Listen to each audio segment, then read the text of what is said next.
హనుమ తన భక్తుల అవసరాల నిమిత్తం అప్పులు ఇస్తాడంట. చిన్న వ్యాపారాలు చేసుకునే వారికి రుణాలు ఇచ్చేస్తాడట. దీంతో ఆ ఊర్లో వాళ్ళంతా వ్యాపారంలో విజయం సాధించారట. మరి ఆ ఆలయం ఎక్కడుందో మనము తెలుసుకుందామా?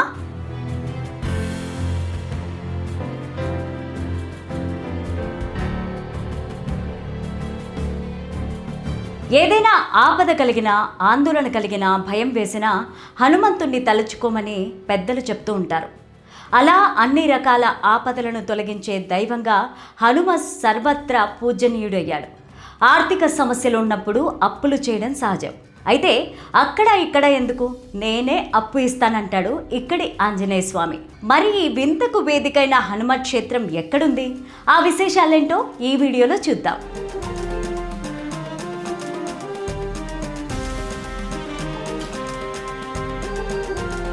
అనిర్వచనీయమైన శక్తికి, అచంచలమైన భక్తికి నిదర్శనం హనుమంతుడు.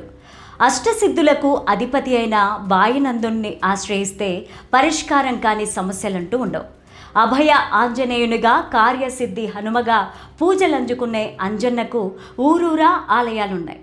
ఈ ఆలయాల్లో కొన్ని చాలా ప్రత్యేకంగా నిలుస్తూ భక్తులను ఆకర్షిస్తున్నాయి. అలాంటి ఓ ఆలయ విశేషాలు ఇప్పుడు తెలుసుకుందాం. కలియుగంలో శ్రీ వెంకటేశ్వర స్వామి తన కళ్యాణం కోసం కుబేరుని వద్ద అప్పు చేసిన సంగతి అందరికీ తెలుసు. దానికి సంబంధించిన వడ్డీ ఇప్పటికీ చెల్లిస్తున్న సంగతి చాలామందికి తెలుసు. అలాగే మధ్యప్రదేశ్లో వెలిసిన ఓ హనుమాన్ ఆలయంలో హనుమ తన భక్తుల అవసరాల నిమిత్తం అప్పులు ఇస్తాడంట. దీంతో అప్పు కోసం పెద్ద సంఖ్యలో ఆలయానికి క్యూ కడుతున్నారు భక్తులు.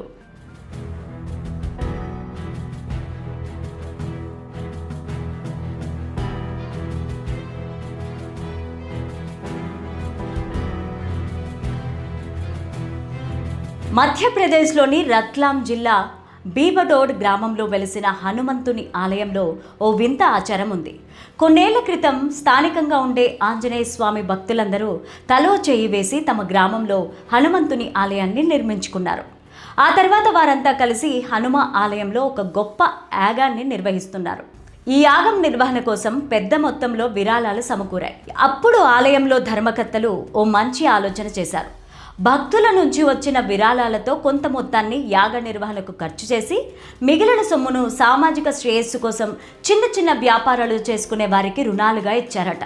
హనుమ ఖాతా నుంచి అప్పు తీసుకొని ఏ వ్యాపారం చేసినా విజయం తథ్యమన్న భావన ఆ ఊరిలో క్రమంగా పెరిగిపోవడంతో చిన్న పెద్ద వ్యాపారులందరూ ఎంతో కొంత మొత్తం హనుమ నుంచి అప్పుగా తీసుకోవడం ప్రారంభించారు.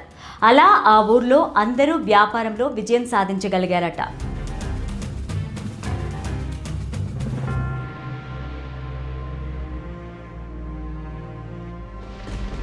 హనుమ నుంచి అప్పు తీసుకొని వ్యాపారం చేస్తే విజయం సాధిస్తామన్న సంగతి ప్రత్యక్షంగా చూసిన ధనిక వ్యాపారులు కూడా తమ వ్యాపార నిమిత్తం స్వామివారి నుంచి కొంత మొత్తాన్ని అప్పుగా తీసుకోవడం ప్రారంభించారు.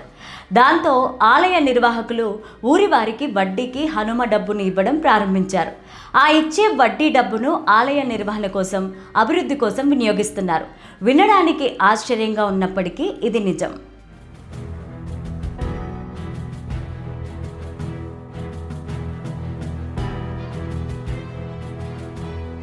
ఈ వింతను గురించి తెలిసి అనేక మంది వ్యాపారులు తమ వ్యాపార అభివృద్ధి కోసం ఇప్పుడు ఈ గ్రామానికి క్యూ కడుతున్నారట.